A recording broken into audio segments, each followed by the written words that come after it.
نحمده ونصلي على رسوله الكريم اما بعد فاعوذ بالله من الشيطان الرجيم بسم الله الرحمن الرحيم رب اشرح لي صدري ويسر لي امري واحلل عقدة من لساني يفقهوا قولي.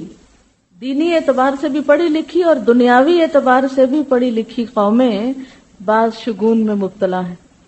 سب سے پہلے تم دیکھتے ہیں کہ قرآن ہمیں بتاتا ہے کہ اہل کتاب، پیپل آف دا بک، پڑھے لکھے لوگ وہ کیا کرتے ہیں؟ الم تر الی الذین اوتوا نصیبا من الکتاب یؤمنون بالجبت والطاغوت.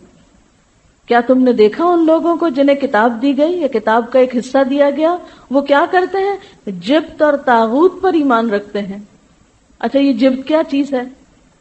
بے حقیقت، بے اصل اور بے فائدہ چیز کو جبت کہتے ہیں. بے اصل اور بے حقیقت. اب یہ جتنے شگون ہیں یہ سب بے اصل ہیں، بے حقیقت ہیں.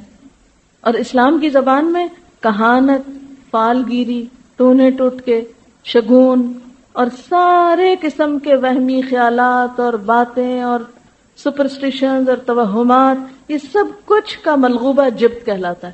یعنی جن باتوں کی کوئی اصل ہے ہی نہیں ان کو اپنے سر پہ سوار کر لینا. مثلاً کوئی چھوٹی سی بھی تکلیف ہوئی، طبیعت خراب ہے، بس ضرور مجھے نظر لگ گئی.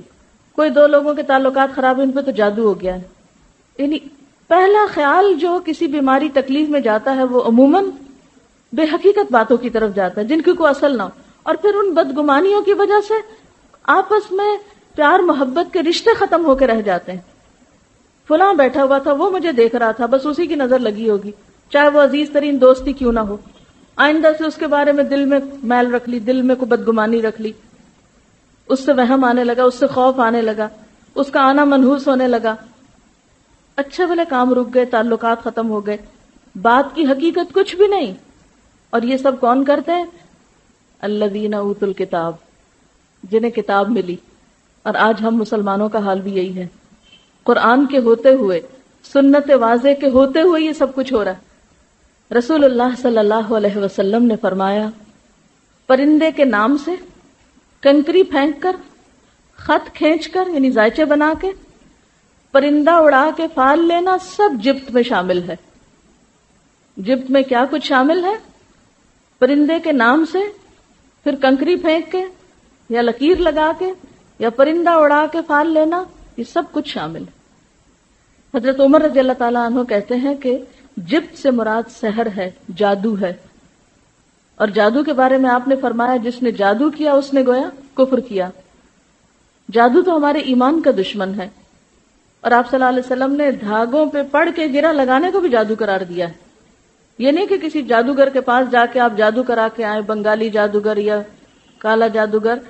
لیکن اگر آپ گھر میں بیٹھ کے خود دھاگوں پہ کچھ پڑھ پڑھ کے گرہ لگا رہے ہیں تو یہ بھی جادو کی قسم ہے.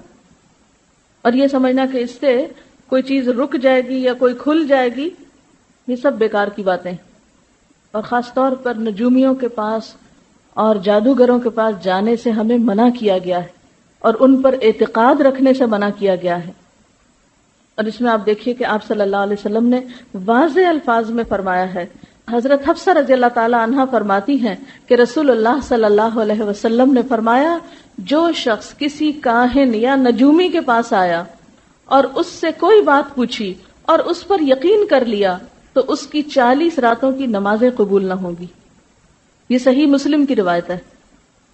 ابو داؤد کی روایت ہے، حضرت ابو ہریرہ رضی اللہ تعالی عنہ سے روایت ہے کہ رسول اللہ صلی اللہ علیہ وسلم نے فرمایا، جو شخص کسی کاہن کے پاس آیا اور جو کچھ کاہن نے بتایا اس کی تصدیق کی، اس کو سچ مانا، تو گویا محمد صلی اللہ علیہ وسلم پر جو کچھ نازل ہوا اس سے اس نے انکار کر دیا. یعنی آپ پر اتری ہوئی تعلیمات کا گویا اس نے انکار کر دیا. کس نے؟ جو غیب کے حالات معلوم کرنے کے لیے کسی کاہن یا جادوگر کے پاس جائے. جو غیب کے حالات معلوم کرنے کے لیے کسی کاہن یا جادوگر کے پاس جائے.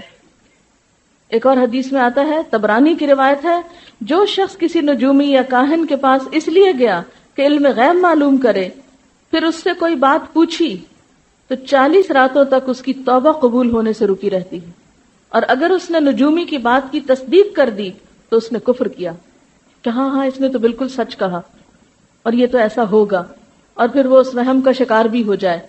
اچھا، یہاں ایک اور وضاحت کرنا چاہوں گی کہ بعض اوقات ایسا بھی ہوتا ہے کہ نجومیوں کی کچھ باتیں ہمیں حقیقت معلوم ہوتی، وہ جو کوئی تیر تکے چلاتے ہیں اس میں کچھ نہ کچھ باتیں بعض اوقات درست بھی نکل آتی ہیں، پھر انسان کا اعتقاد اور زیادہ ان پہ پختہ ہونے لگتا ہے۔ اچھا، بعض اوقات آپ نے دیکھا ہوگا کچھ لوگ کافی ریڈنگ کرتے ہیں، کافی ریڈرز جن کو کہتے ہیں، کافی میں قسمت تلاش کرتے ہیں، بعض لوگ بالوں کو دیکھ کے کچھ بتاتے ہیں، بعض اور اسی طرح کی باتوں کے ذریعے لوگوں کو ان کے حالات بتاتے رہتے ہیں، قسمت بتاتے رہتے ہیں، بعض اوقات ہاتھ کی لکیریں دیکھ کے بتاتے ہیں، بعض اوقات اور کچھ قیافے کرتے رہتے ہیں اور اس سے غیب کی خبریں دیتے رہتے ہیں۔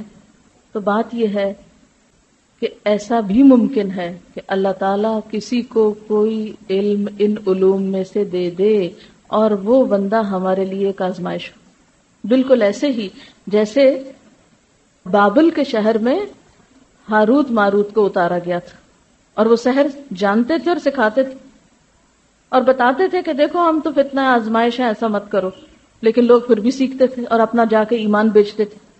قرآن پاک میں آتا ہے نا، وَمَا يُعَلِّمَانِ مِنْ أَحَدٍ حَتَّى يَقُولَا إِنَّمَا نَحْنُ فِتْنَةٌ فَلَا تَكْفُرْ، ہم تو فتنہ ہیں، مت کفر کرو، لیکن لوگ ہاتھ دھو کے ایسے لوگوں کے پیچھے پڑ گئے۔ آج بھی آپ دیکھیں کہ بعض اوقات کچھ لوگ اس قسم کی باتیں کرتے ہیں کہ ان میں سے بعض سچ معلوم ہونے لگتی ہیں، تو بات یہ نہیں کہ وہ سچ ہے کہ جھوٹ ہے، پہلی بات ہے کہ ہمارا اعتقاد ہی نہیں ہونا چاہیے کہ وہ سچ ہے، لیکن اگر اتفاق سے کوئی بات ان کے منہ سے نکلی ہوئی سچ ہو گئی یا پچھلی زندگی کی کوئی بات انہوں نے ایسی بول دی، تو یہ سب ہمارے لیے آزمائش ہے، ہمیں اس سے بچنا چاہیے۔ کیونکہ بہت سے لوگوں کو اگر منع کیا جائے تو حجت بازی کرنے لگتا ہے، نہیں ہم نے خود تجربہ کیا ہوا ہے، سچ نکلتی ہیں باتیں، وہ فلاں نجومی نے مجھے یہ بتایا تھا۔ اس قسم کی تصدیق کرنا منع ہے، ایسی باتوں کے بارے میں بس خاموشی اختیار کرنی چاہیے، تصدیق بھی نہیں کرنی چاہیے، خواہ وہ سچی کیوں نہ نکل آئے۔ کیوں؟ اس لیے کہ ہمارے منہ سے نکلی ہوئی تصدیق دوسرے لوگوں کا ایمان خراب کر دیتی ہے، وہ بھی اٹھ کے چل پڑتے ہیں، اچھا ہم بھی پوچھ کے آئے، وہ فلانا کہہ رہا تھا، اس کی بات سچ نکلتی ہے، خواہ سچ نکلی ہو پھر بھی مت بولیں۔ اور آج آپ دیکھیں کہ ایسی چیزوں کے عام ہونے کی اصل وجہ کیا ہے؟ لوگوں کی لا علمی اور لا علمی میں کہی ہوئی باتیں اور اس طرح کی تصدیقیں۔ تو اگر بابل کے شہر میں ہاروت اور ماروت آزمائش تھے، تو آج بھی اس قسم کے کچھ لوگ ہمارے لیے آزمائش ہو سکتے ہیں، وہ سچے ہوں کہ جھوٹے ہوں۔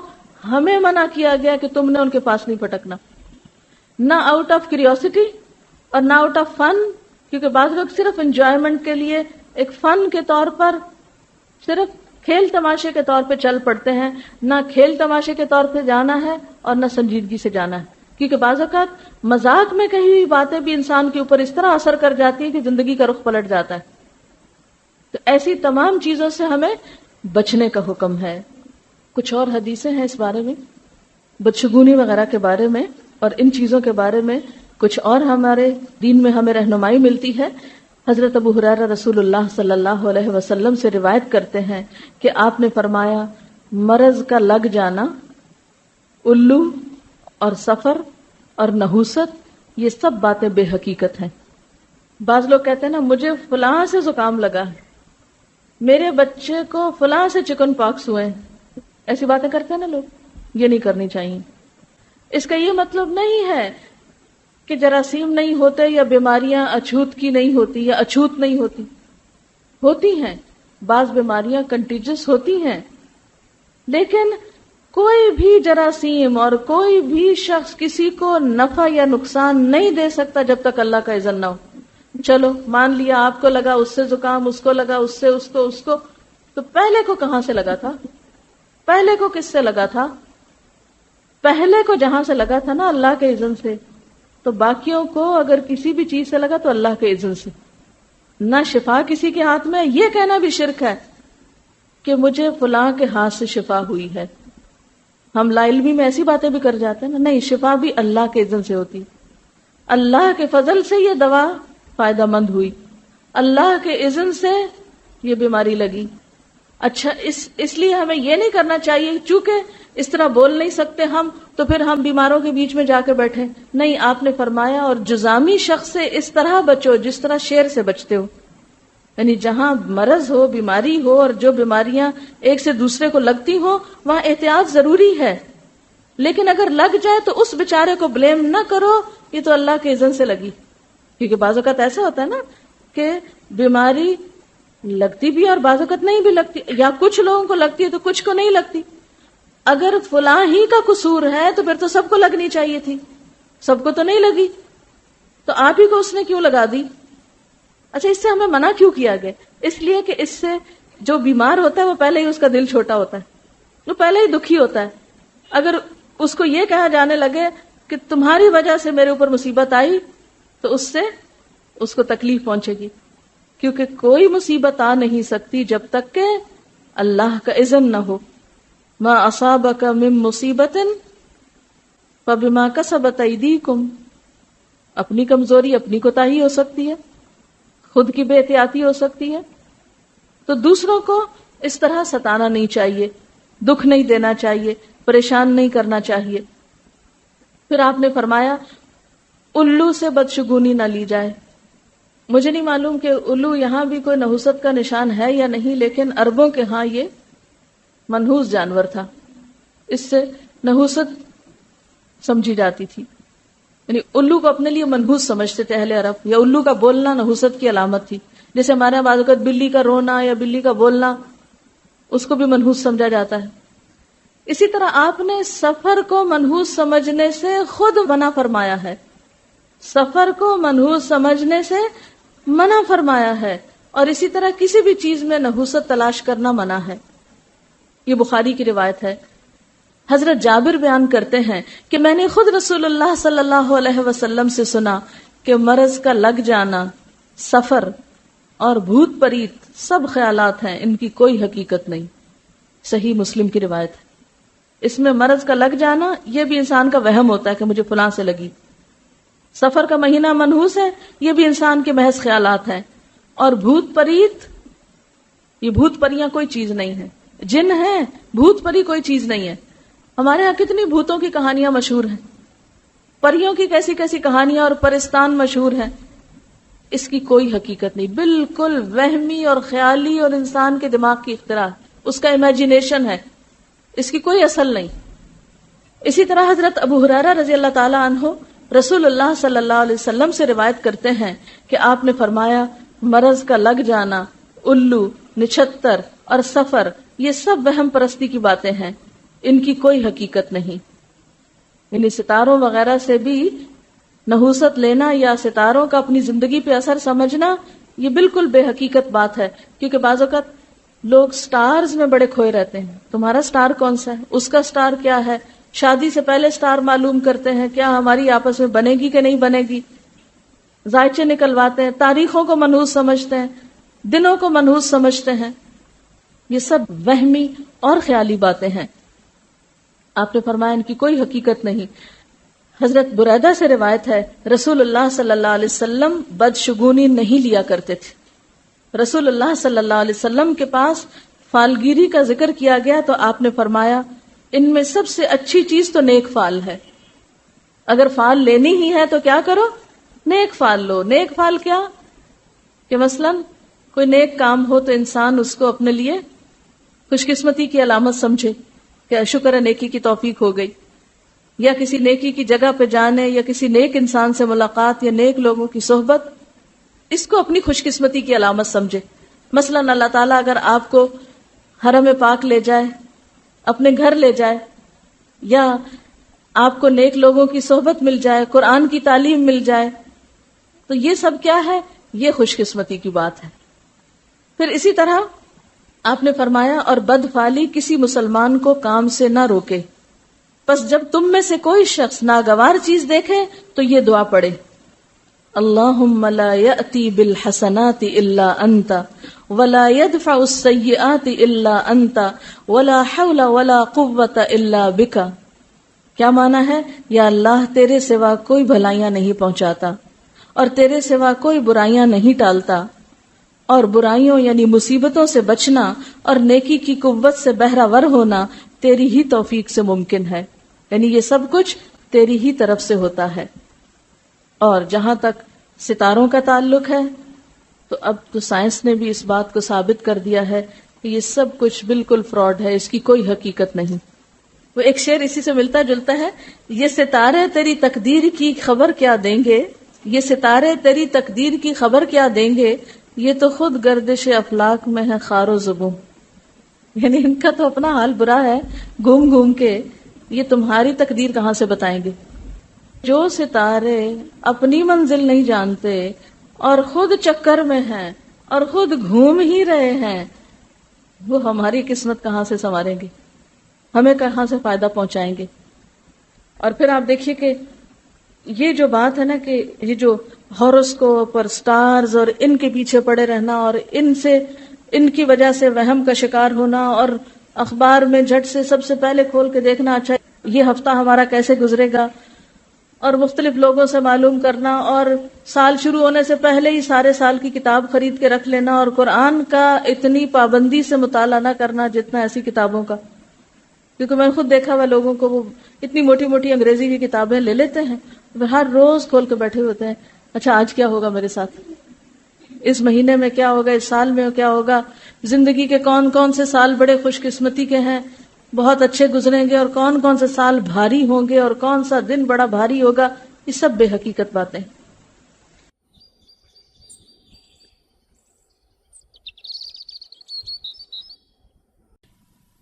صحت اور بیماری انسانی زندگی کے ساتھ ساتھ ہیں۔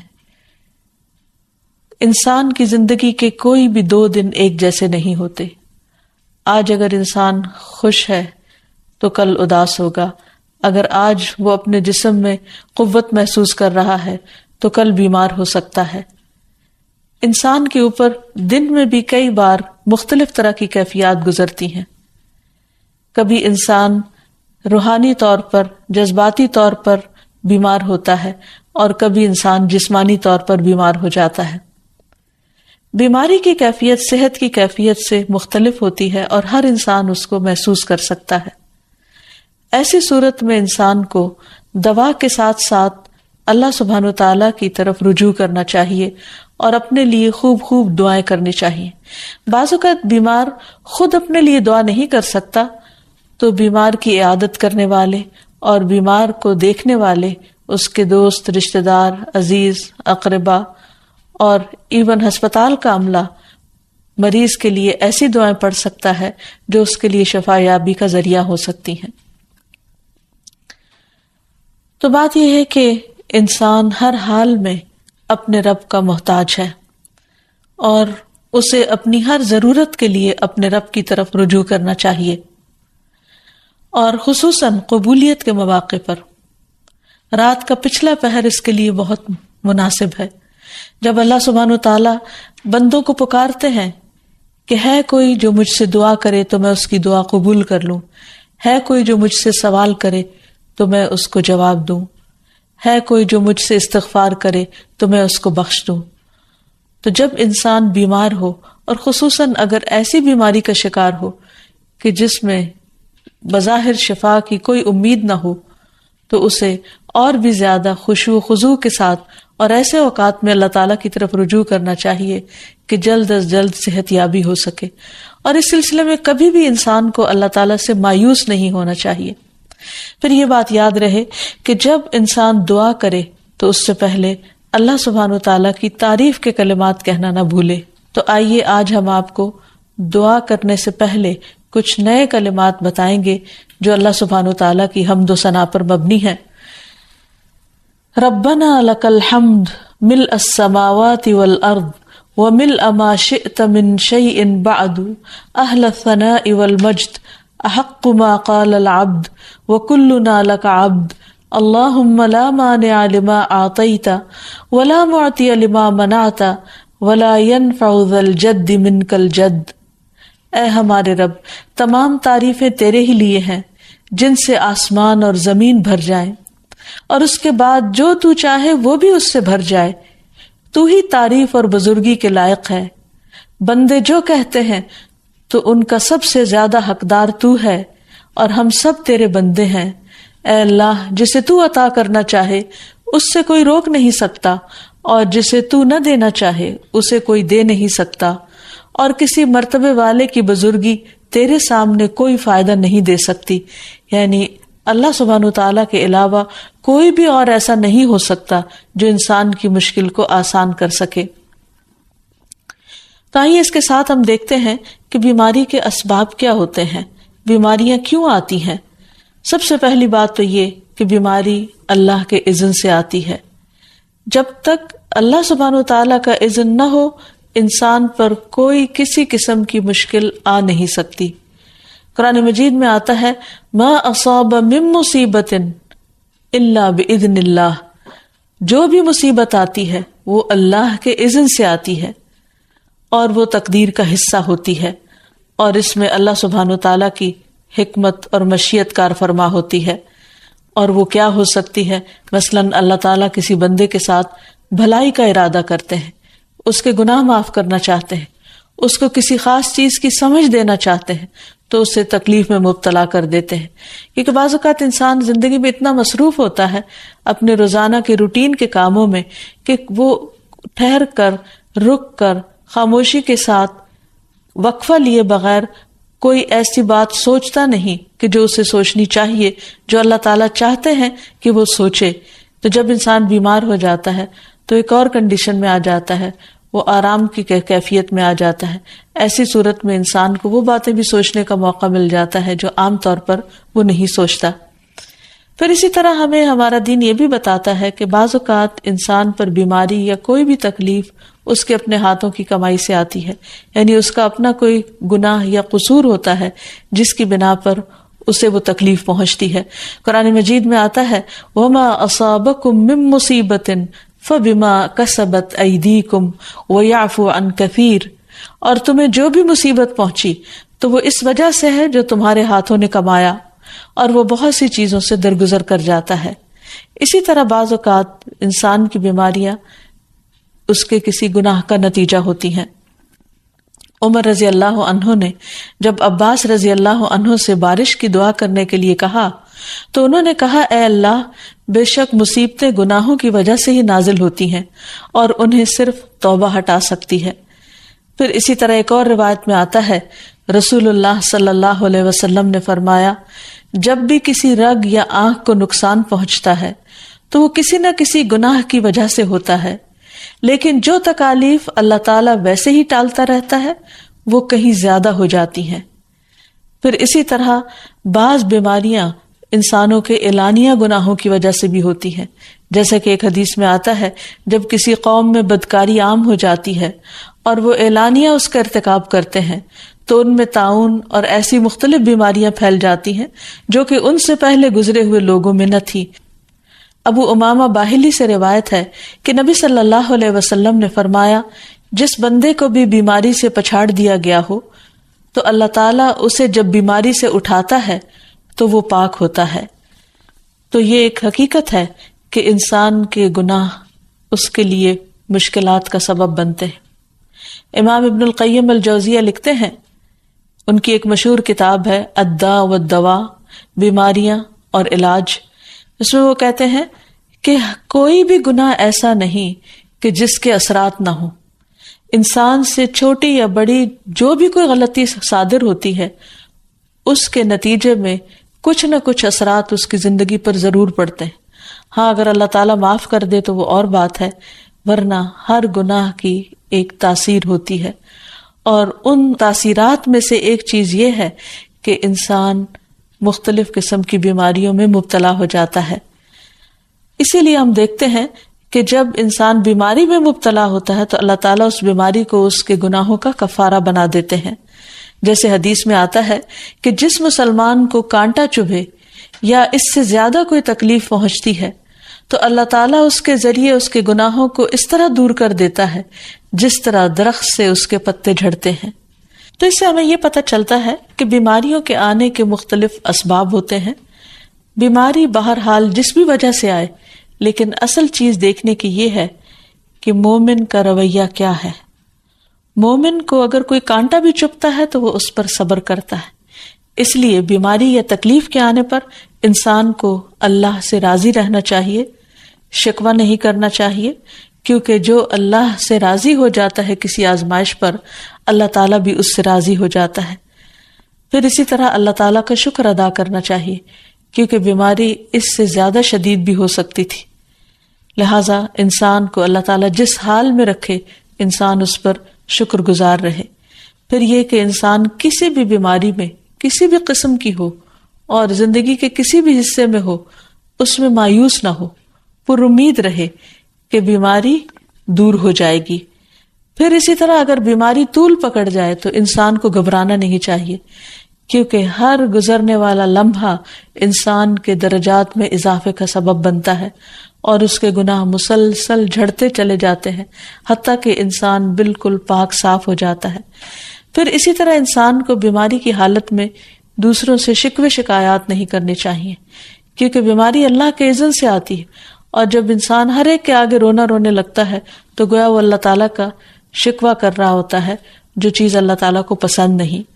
پھر اسی طرح منہ سے برے الفاظ نہیں نکالنے چاہیے، بیماریوں کو کوسنا نہیں چاہیے، اور پھر ایسے الفاظ نہیں ادا کرنے چاہیے کہ مجھے لگتا ہے کہ اس بیماری میں میری زندگی چلی جائے گی، یا یہ کہ کسی مریض کی عیادت کے لیے جا کر اس کو اس قسم کی بات نہیں کرنی چاہیے، خواہ کتنی ہی خطرناک بیماری کیوں نہ ہو، ہمیشہ اسے امید دلانے چاہیے، کیونکہ مایوسی کے الفاظ اور برے بھلے اور منفی قسم کی باتیں اللہ تعالیٰ کو پسند نہیں، اور انسان ویسے بھی جیسے سوچتا ہے پھر اس کے ایکشن اس کے مطابق ہونے لگتے ہیں۔ اب یہ ہے کہ انسان بیماری میں دوا ضرور کرے، کیونکہ حدیث میں آتا ہے کہ اللہ تعالیٰ نے کوئی بیماری ایسی نہیں اتاری جس کے لیے دوا نہ اتاری ہو۔ ہاں، جسے معلوم ہو اسے معلوم ہوتا ہے، اور جسے نہیں معلوم ہوتا اسے نہیں معلوم ہوتا۔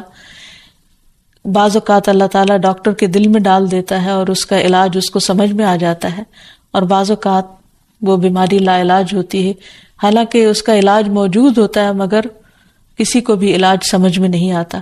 بہرحال نوعیت کچھ بھی ہو تو علاج ضرور کراتے رہنا چاہیے، اور کبھی مایوس نہیں ہونا چاہیے کہ اس بیماری کا علاج ہو نہیں سکتا، نہیں، ایک کے بعد ایک کوشش انسان کرتا رہے، اور جب اللہ کا اذن ہوگا بیماری دور ہو جائے گی۔